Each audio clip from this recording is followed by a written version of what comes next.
Let's get ready to rumble!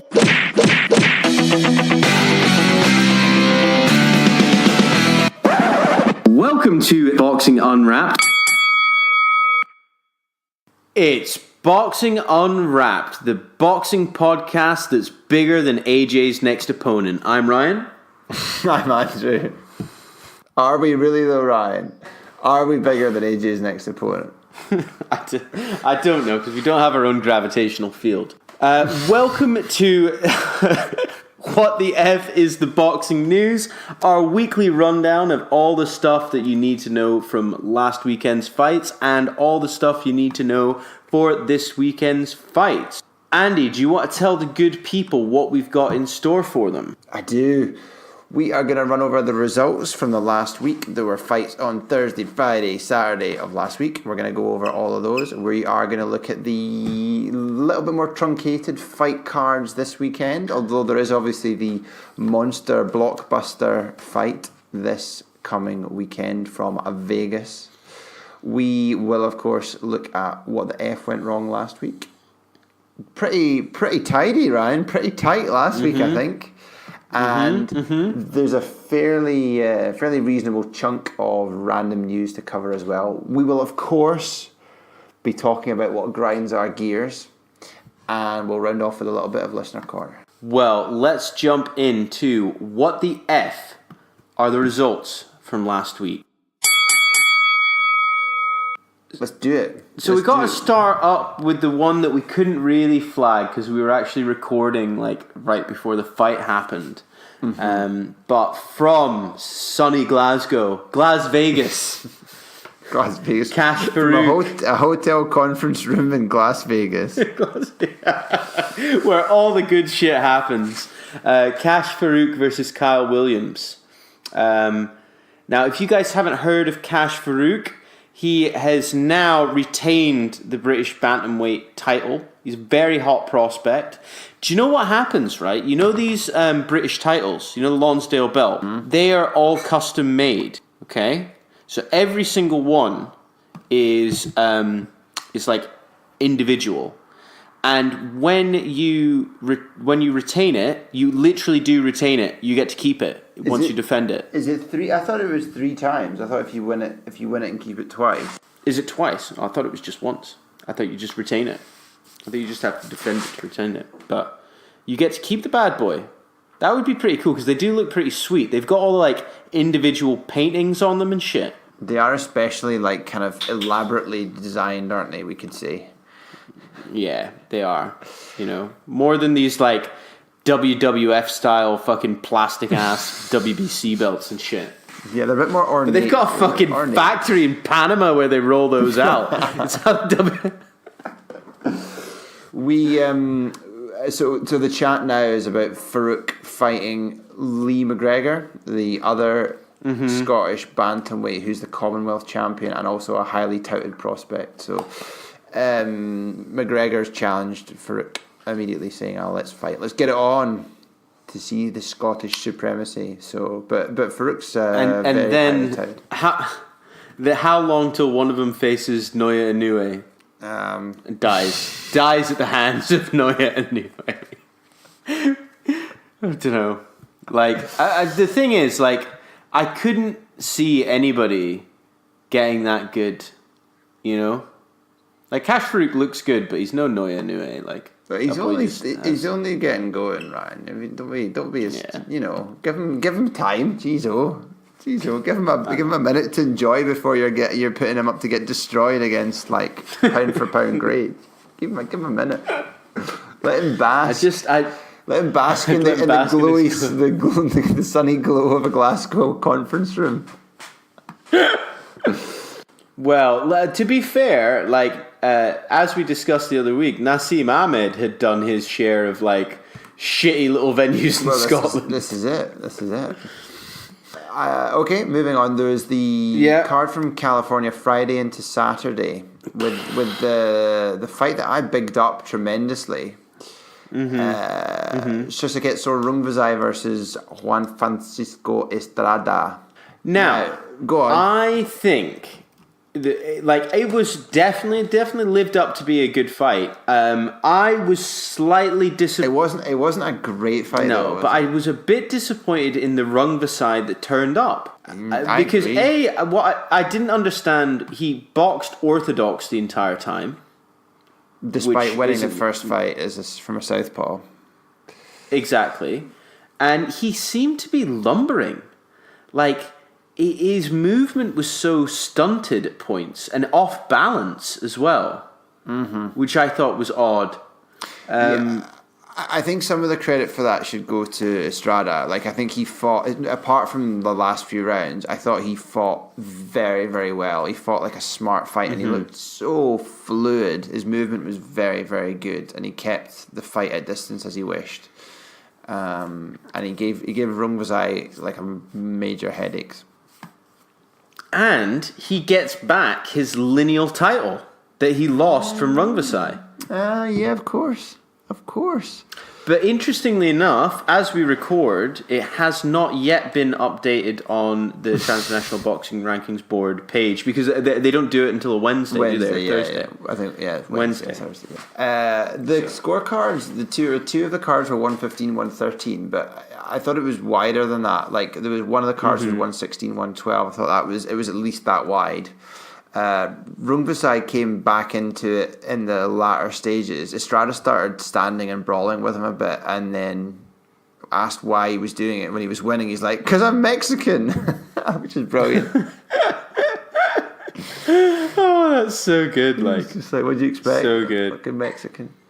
But it was a good fight. I was expecting, like, I kind of had slightly higher hopes. I thought it would be like a real kind of like ding dong, like back and forth, totally up in the air. But it felt like Estrada got such a big lead early on. It felt like he was always gonna kind of have enough. I don't know. It was a shame. It wasn't quite the barnstormer I was hoping for. It was still a very high level fight, but Rungvisai wasn't quite on it, was he?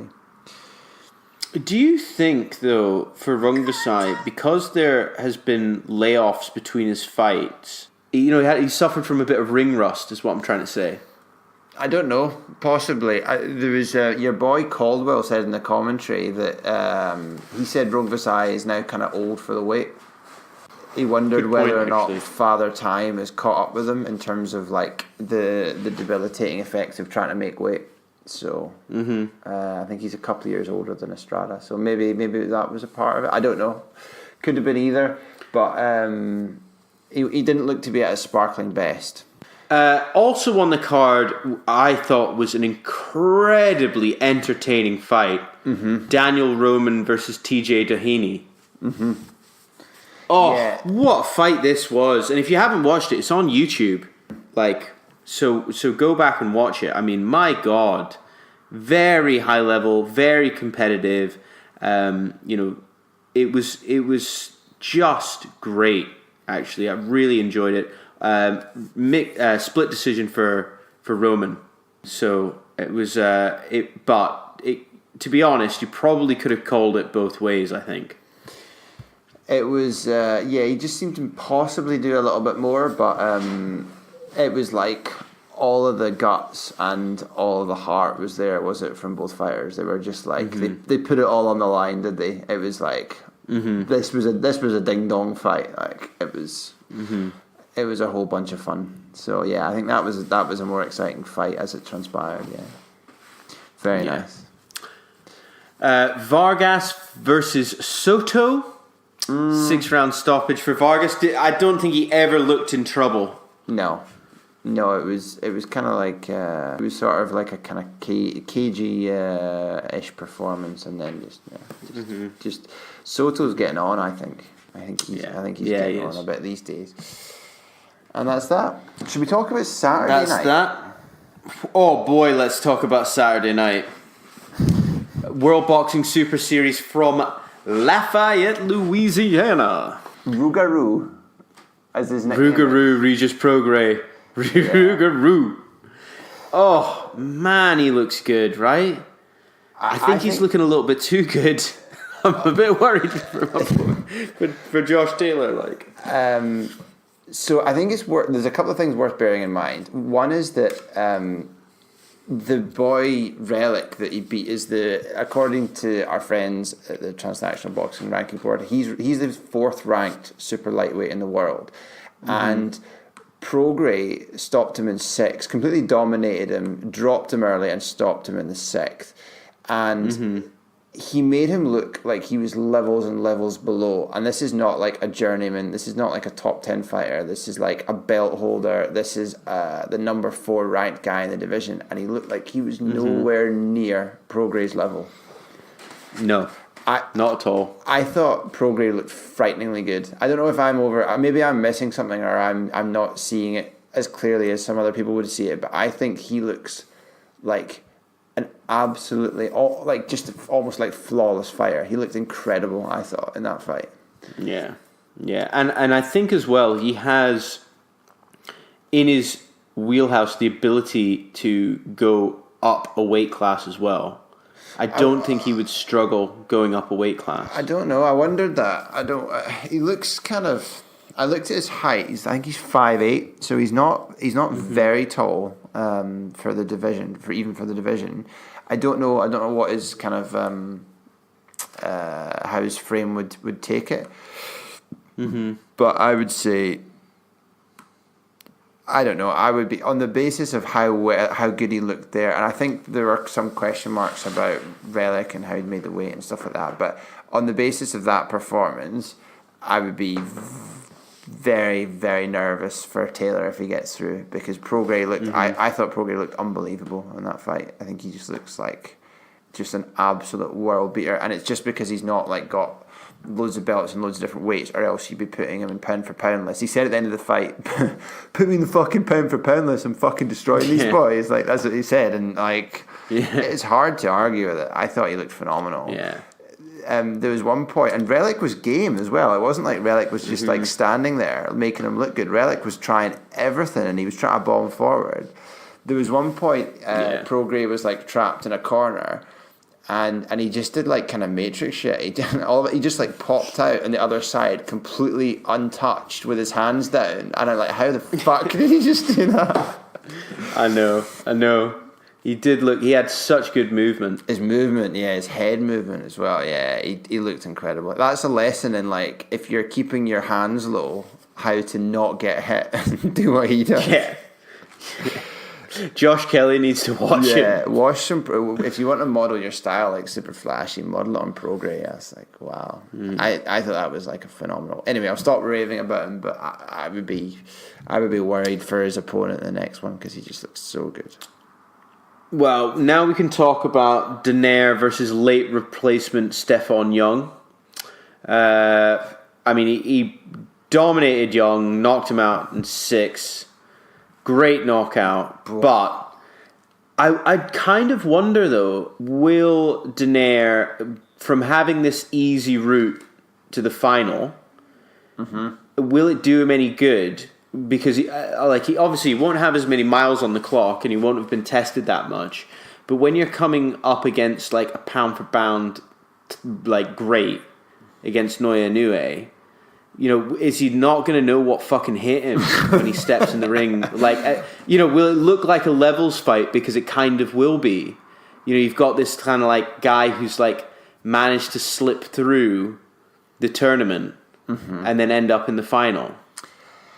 I don't know. I guess because obviously Donaire's changed weights drastically when entering this tournament. So we don't really know, because obviously Burnett retired early in that fight, and then he didn't have to fight Tete, who's like a top guy in this weight division. So we don't really know where. And Donaire is obviously someone that's got he's had a lot of. I said Donaire like I'm back in Dubai and I'm ordering from German Donaire.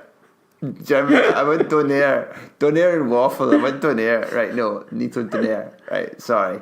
Anyway, so we don't know where he is as a bantamweight. We don't know where he is. But I guess we'll find out in the final. And assuming it's a Noyanue, I don't think it would matter if he had an easy route or if he had a tough route. I don't. I just don't give him a chance against Inoue. We'll see. I don't see it. I just don't see it. I don't see it either. But we'll see. Right, so should we talk about Should we talk about the VT Sport card? Daniel Dubois versus Richard Lahti. Before we do, I have to say, in a way, I'm glad that your boy didn't win, because when you were messaging, for the listeners obviously don't know, you were messaging me and you're saying about like, oh, I'm trying to find like good odds to bet on my boy Lahti, and you did, as you committed to doing in last week's podcast, and you did put the bet on. What I was going to say, you messaged me too quick, because I was going to message you back saying I've found it on. You can bet on him on Betfair for 30, so like 29-1. Oh, really? But you'd already said, oh, I've placed the bet on him, so I didn't want to say that, given you already placed it. But given that he lost, it's academic. But just as well, because I would have been gutted for you, because you could have been up another 150 quid or whatever. Yeah, because I got him at 14-1, but like Paddy Power only gave me a max bet of £8.25 on it, which is a shame, and I still would have made fuck tons. But like, there's something I would like to say about this fight. Okay, that obviously Dubois knocked out Richard Lahti, but in doing so, showed how exposed he is.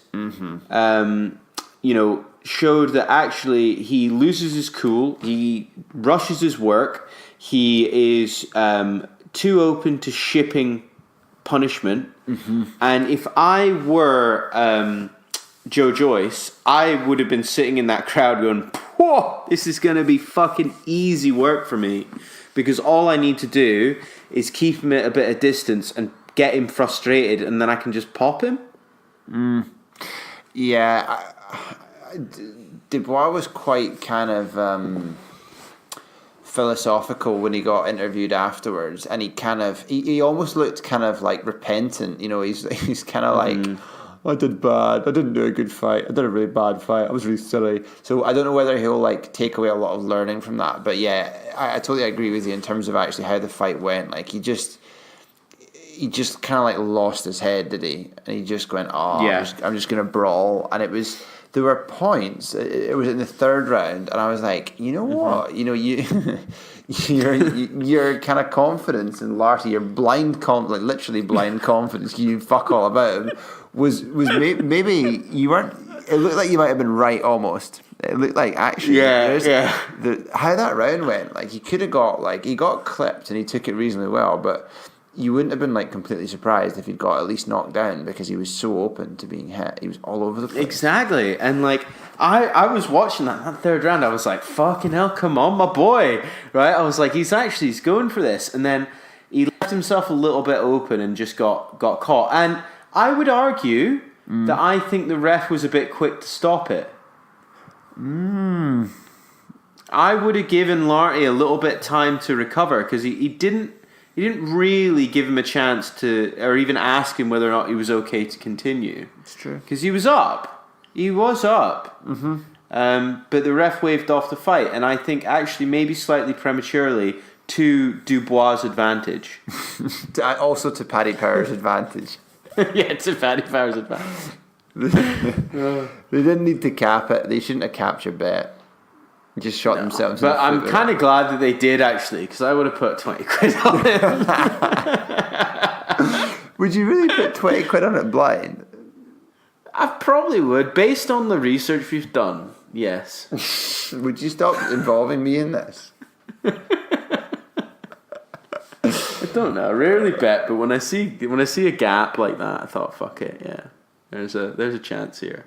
Because I have no confidence in Dubois to fight anyone of high level opposition. No, I think the one thing we said before is he is so young that they don't have to rush him at all. You know, he could be fighting at like British level or, you know, Commonwealth level or whatever. He could be fighting at that kind of level for, you know, 2, 3, 4, 5 years, and no one should really have that much of a go at him about it, because he is so young. He's what, 21? Yeah. You know, so he's super young. So there was a card on Saturday night into Vegas, but I really don't think anyone's going to be like particularly interested in what happened in any of it. The one thing I will flag is heavyweight prospect Efe Ajagba. He fought and won against Michael Wallish, who's not a very good fighter, but he beat him in two rounds, so he continues his... I don't know if he's gone beyond 2 rounds yet. Jaguars. So they might need to get him some rounds, but he's bowling people over, and the hype train for him continues. Right, well, let's move on to what the F are the fights this weekend. Vegas, baby. Pew, pew, pew, pew! Cinco de Mayo!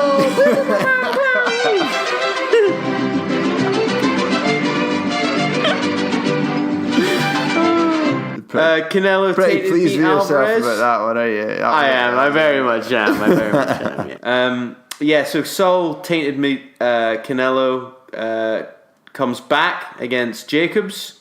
Sky Sports and DAZN. I mean, again though, I think it could be interesting, but genuinely, like, this is just paydays for Alvarez. Have you seen the nick of Alvarez in some of his training videos? In what regard, Ryan? He is fucking hench, man. He is so solid. I mean, fuck me. I need to get speaking to his butcher, Has he got the physique that you'd want to have? I would say so, yeah. Because he's probably a similar height to you, is he? Yeah, he is, yeah. So, I'd he's just so hench at the moment. He really is, man. He's just... He's real big. He is real big. He's real big. He does look solid. I think Alvarez is a pretty strong favourite. He's like a kind of 80-20 favourite, if you like. If that's the easiest way to say it. Over Jacobs. I think a lot depends on how prime a Jacobs that turns up. I think the one that what would that be, 18 months, say 2 years ago, the one that ran Golovkin very close, I think would similarly run Alvarez very, very close. But he's not looked brilliant in his last few fights, Jacobs. So I don't know if he's slightly in the decline or if he just didn't take those ones seriously enough. I don't know. If it's a prime Jacobs, and especially if for any reason it's a slightly subpar Alvarez, and I think it could be very competitive. I really hope it's competitive. Jacobs will have his moments. He's big for the weight, and he's a taller man, and he's just very talented boxer. So I hope it's competitive. I hope it's a real barnstormer. I'm not sure it would be, but I hope it is. I hope it's very, very good. Big event, massive event. So I don't know. I would be surprised if it's anything other than a Alvarez points win, I would think, but fingers crossed. Fingers crossed it's super entertaining, lives up to the hype. Me too. Right, well, Saturday night, Stockton, California, Box Nation, ESPN, got Beterbiev is back in action. Ryan, who's he fighting, please? Radivjaj Kalajdzic. Good one. That was well done. That was well done to a point. I was just I looked up his record, Kaladzic's record, and he's got a sole defeat as a controversial points loss a couple of years ago to Marcus Brown, who obviously recently beat Badu Jack, so he's established himself as one of the best. So so yeah, I think might be decent. Might be a decent fight. Beterbiev would be a pretty strong favourite though. But anyway, Box Nation. So if you've got that, you can watch it for free. Yeah, I mean, the thing is, while Box Nation still exists. Yes, exactly. Right. Well, let's move on to what the F went wrong last week. I've not got very much actually. Because we're getting too smooth, man. We're getting too smooth. Too smooth. One of the things that we mentioned last week, not really what went wrong, but we talked about Amir Khan's decline, and that was in relation to obviously the last sort of fight that would generate any interest that they can still do if he doesn't retire would be to fight Kilbrook. And I just thought it was worth pointing out that Kilbrook's recent resume does not make great reading. So he got smashed up twice in a row by Golovkin and then Spence. It must be said that those are about like he did go out on a limb in terms of fighting two of the pound for pounds. So yeah, totally. But he did get smashed up by them both, although he was competitive for a good portion of the fight versus Spence. But he's now 32, and the last two performances have been like pretty underwhelming, especially his last performance versus Zafara, where he went the distance, didn't look good. He's 32, which is kind of getting on for the division, the weight division, and he hasn't actually won against the decent high level opponent since he beat Sean Porter in 2014. He's won since then, obviously, but it's 2014. That was his pinnacle. And he had a few kind of like easy title defenses, then his 2 losses, and then his 2 like kind of comeback wins against lower level guys. So his last good performance winning was against a high level guy was 5 years ago. Just worth bearing in mind when we're talking about Khan's decline. I think Brook might be in a similar boat. It might be like stumble to the finish. Who's got shitter? Yeah, it might be. It might be. I chatted last week, and I even included it in my like floats my boat. The fact that there was going to be the British title fight between Joyce and Dubois, and like everyone said that it was like all the reporting was that it was a done deal, but apparently it's very much not a done deal, even though they're saying it's been arranged. Like Joyce on Saturday night was saying that. It's an option for him, and it's not at all like. Well, I don't know, but the thing I'll come on to it a bit later. But certainly the idea that we sort of said that it was a done deal and it was happening, as did a lot of other people. But it seems to be that whatever, it's not a done deal. That there's still, it's not been made and confirmed, etc., etc. So. Just flagging it because I needed to put something in this section, Ryan. We need something that went wrong last week. And that's it. It's tough. It's tough. It's tough when you get this polished. It's top at the top. It certainly is. Right. Well, let's talk some random news, and let's talk the biggest random news of the week, which is the confirmation. The confirmation. AJ. Fighting Andy Ruiz, man. What the fuck is this about? Why are you so down on Ruiz? What's your problem, man? Me. It's like someone. It's like AJ, who is like a human specimen of athletics, is fighting Shrek. Like you do Shrek a disservice. The mind boggles that you can be like a professional athlete and be that much overweight. I know. I can't believe he passes his medicals and stuff. Being clinically obese. Because he's clinically obese, yeah. He's 6'2" and weighs like 19 stone. But I mean, it's the composition of the weight as well, isn't it? I mean, he has like literally rolls of fat. Yes, it's like frightening how fat he is. It is peculiar. I'm not quite sure. Like if you were doing everything optimally in terms of like your training regime and your nutritional regime, I don't know how it would be possible to end up in that shape. Like say you don't eat, you're eating like complex carbs, you're eating proteins, and you're eating like the right kind of fats, like, and you're doing your like workout regime. I don't see how it's possible to end up with that body shape. No. Do you know more about this than me? Do you agree with that? Like, I mean, yeah. I mean, he is in like a serious calorie surplus for a very, very long time. Right? Like, you're a professional athlete. Like, he must just be eating all of the time to maintain that size. And like he's 6'2", so he's given up a load of like height and reach advantage against AJ. AJ is definitely going to be the fitter man. He's going to have a lot more like mass behind his punch as well. Like he's going to be solid. So I don't know. Does Andy Ruiz have a big following in the States? Is he the only one that isn't going to fail a drugs test? Is that it? Is he just going to fail a test for bacon fat? Well, he's a Mexican American, isn't he? So yeah, I guess there will be there's a crossover appeal there in terms of following.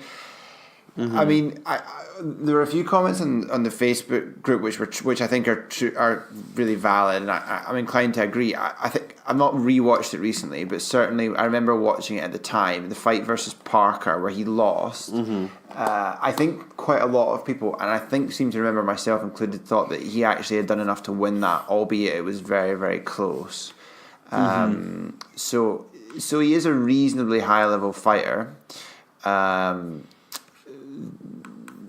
That's really, he's not beaten anyone sort of standout apart from that. That is about as good as it gets. But he was unlucky, obviously, not to get the decision in that fight. But the problem is obviously on the short notice.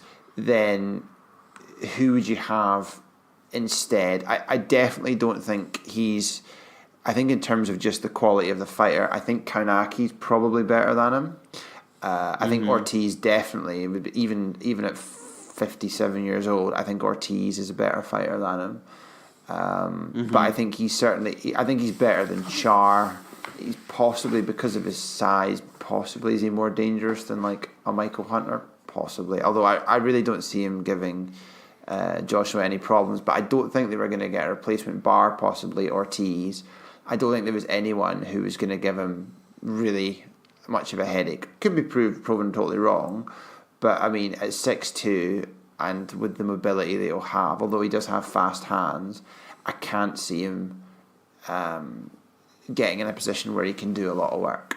I think he'll get beaten and beaten well. But, I mean, I don't think you're going to find a fighter who wouldn't. So, what can you do? You got to pick the best guy. I don't know. Is he the best guy? He's the best of one that's available in the barrel that they scrape, but I think it definitely confirmed how shallow the heavyweight division is. This is the best you've got. We've said it so many times, and remember that it's on short notice as well. You've got to find someone that's willing to do it suboptimally in terms of their preparation. So you need someone that's desperate as well as good, which is harder to find. I think that's probably one of the desperate for a few what is the purse, probably $6 million that he'll get. I don't know how much he'll get. I don't know. Joshua will get more than it for that, apparently. Oh, Joshua will get a fuck ton, but I don't know if it would be as much as that. I think Miller was supposed to be getting 5 or 6. So he'll get what Miller was getting. I don't know, or if he would they try and find someone to take it for less. I don't know. I know. So but it's still a bumper payday for whoever takes it for sure. Yeah. But yeah, it's not exciting. It's not particularly exciting. Although I think he's he will at least have a go. I think he's he will not box that defensively, but no, I just don't think he can stand there and trade. I don't think he's going to last if he tries to do that anyway. And he can't. He's not. How much of a jab is he? How much of a chance has he got if he's trying to jab and keep it at range when he's giving up a huge amount of height and reach? Don't know.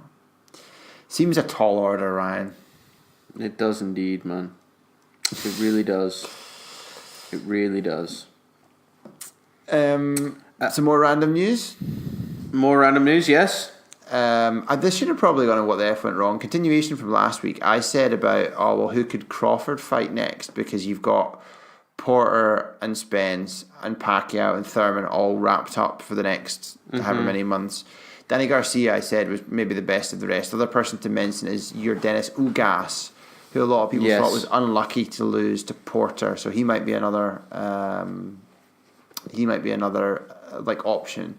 And if he was to fight him and beat him comprehensively, then obviously it makes a good case to say how much better he is than Porter in the kind of A beats B versus B beats C, etc. argument. Do you get me? Do you hear what I'm saying? I do. Now, the Battle of the Daves. The Boxing Unwraps card that we called like a year ago. We need to look this up actually and say how long ago we called this happening. Because it's an act of prophecy on our part, isn't it, really? Pretty much, yeah. Like 02 July. I think this will be a nice little like bit for the undercard of Dillian Whyte's bout with Oscar Rivas. I mean, I really think that Dave Allen is gonna bowl out David Price. I think I'd like to see what odds I get on it already, because actually my money is on Dave Allen. Mine would be too, I think, because I think on the basis of his last fight, I think Price has now only got 2 or 3 rounds in him in any given fight. Yeah. So I think it will be a good one, but like definitely a Boxing Unwrapped prophecy, the Battle of the Daves. I know. So good.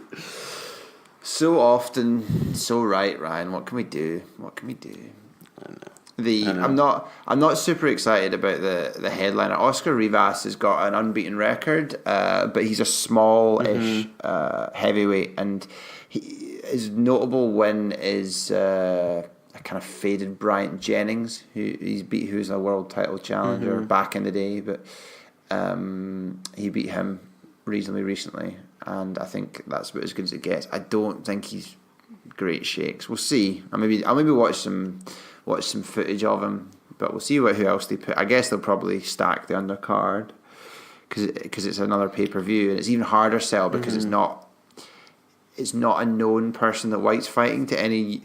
All but the most serious boxing fans will not have heard of Oscar Rivas. And I mean, it's basically a tick-over fight for Dillian Whyte, isn't it?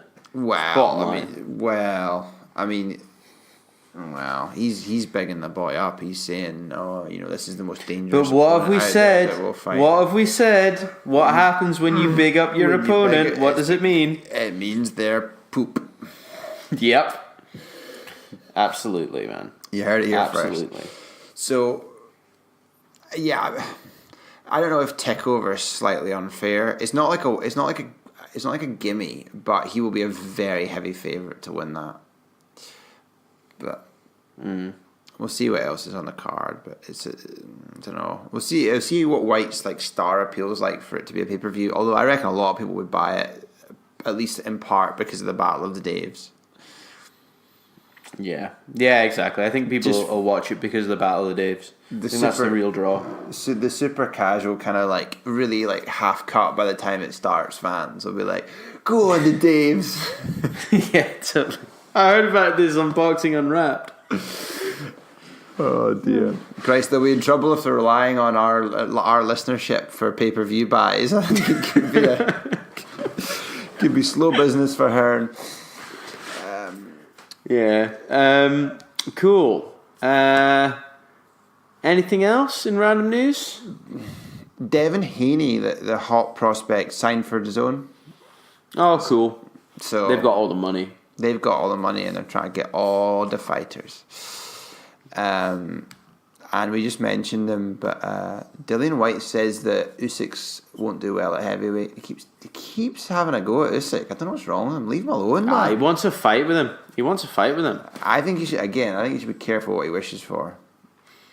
I think Usyk would maybe make him look a bit of a nugget at least for a few rounds until he maybe catches him. But anyway, we'll see. We shall see. Right. Well, Andy, do you want to tell me what grinds your gears this week? You know what really grinds my gears? I do. Just a quick one, right? And it grinds my gears because it made me look like a right mug last week, where I was like, oh yeah, this is so great. Like, there's the British fight's been made, and it's going to be Dubois versus Joyce. They're going to fight, and like, what grinds my gears is that it was announced as if it was a done deal and it was a fact, and then everyone picked up and reported it as a done deal and a fact, where it's actually clearly not done, because on Saturday night Joyce was being interviewed and he's like, he's painful to listen to. I mean, I know we might be painful to listen to, but he is really painful to listen to. He needs just like he needs to box less and spend more time doing like media training. But anyway, he was like saying it's an option, and he said in an interview that like, well, I've got more to lose doing this than Dubois has, because I'm closer to getting a world title shot anyway. So like, I don't really have much like motivation to do this, which is all true and it's fair. Like, what's the point? It's like, it's not going to be a massive. It doesn't really progress him in terms of like rankings and getting his world title shot. And there is a risk because Dubois can at least punch a bit, but the way it was like reported as a completely done deal, when clearly it's not. Like, where's the check? Like, we're picking it up and reporting it like sort of second hand, but like, I don't understand how they can announce it as it's being confirmed that it's going to go ahead when clearly it's not, because one of the two fighters is saying that he's not sure what he's going to do. It's like it doesn't make sense, and it should have been like it's been ordered, but it shouldn't have been it's been agreed, because clearly it hasn't when one of the two fighters is saying different. Yeah. So that wound me up, because it made me look like a right mug. So I was going on how great it was that they were taking a risk, etc., etc. And then it turns out they might not be. So that's what grinds my gears this week. Yeah, I agree. Boxing journalism is shit.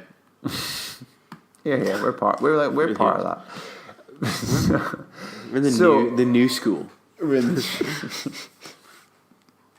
taking out the trash, Ryan. We're taking out the trash. Yeah, taking out the trash. So, would you like to tell me what has this week ground your gears? Actually, Andy, I'm going to go a little bit different this week. No way. Yeah, man, I'm going to tell you something that floated my boat this week. No way. Yeah, man, and what floated my boat was Mr. Barry Hearn. Go on. So, Barry Hearn was like leading the press conference for the announcement of this Dillian Whyte Oscar Rivas launch, right? And he was extremely frank when he was talking about the state of boxing and boxers and how they say they'll fight anyone and they won't, blah blah blah blah blah. Now, yes, some of it was to kind of big up Oscar Rivas, but what he comes out and says is he basically calls out Tyson Fury. And he says, Tyson Fury is supposed to be king of the gypsies. He's the gypsy king. He'll fight anyone, blah, blah, blah. But it's all really bullshit because his next opponent is ranked like number 93 by BoxRec. Right? He's like, he won't fight anyone. So, I mean, well done, Tyson Fury, for fighting like an unknown guy when you say you'll fight anyone. Which I think is pretty accurate.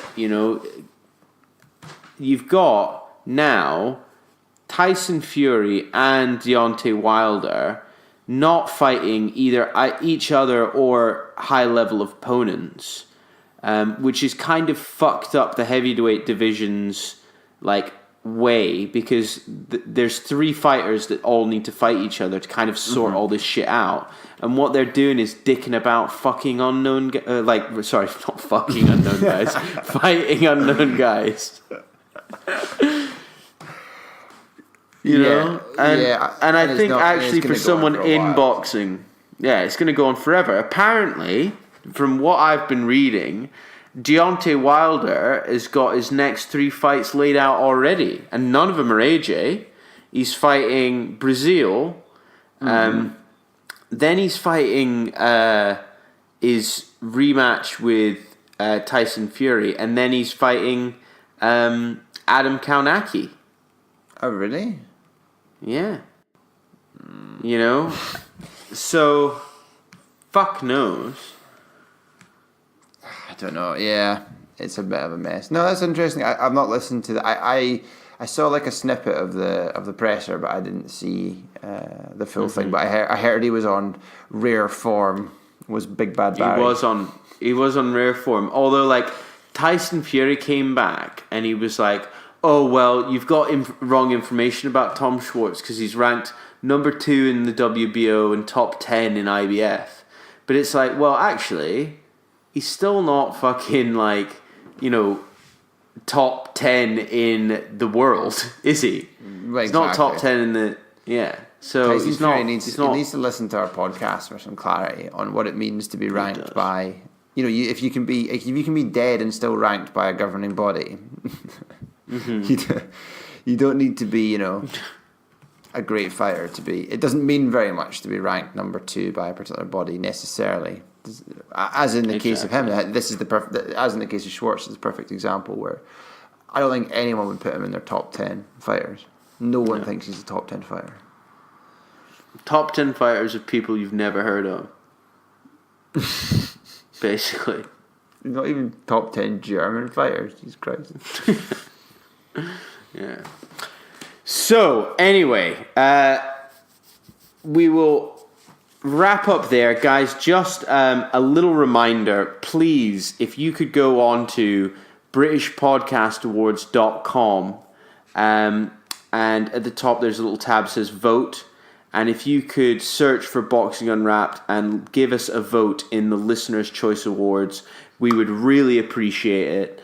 It would be great for us to get as many votes as possible. We're up against some tough competition, but make us the people's champ. We'd really appreciate it. Because you know we are the people's champ. Also, if, for example, you are like a Russian computer programmer listening and you have access to some like high-level undetectable bots for things like this, then that would be fine too. Please, that would be amazing. But also, I'm joking, by the way. No bots. I'm not doing it with the bots. I just want to also say, please make sure that you listen out for our upcoming episode later in the week, which is what the F are the lesser known rules of boxing from, you know, off the back of the controversial Khan quit/stoppage/low blow. We've uncovered some rules that you might not know about. And it's a pretty good episode. So, with that in mind, it is goodbye from me, Ryan. And goodbye from me, Andrew.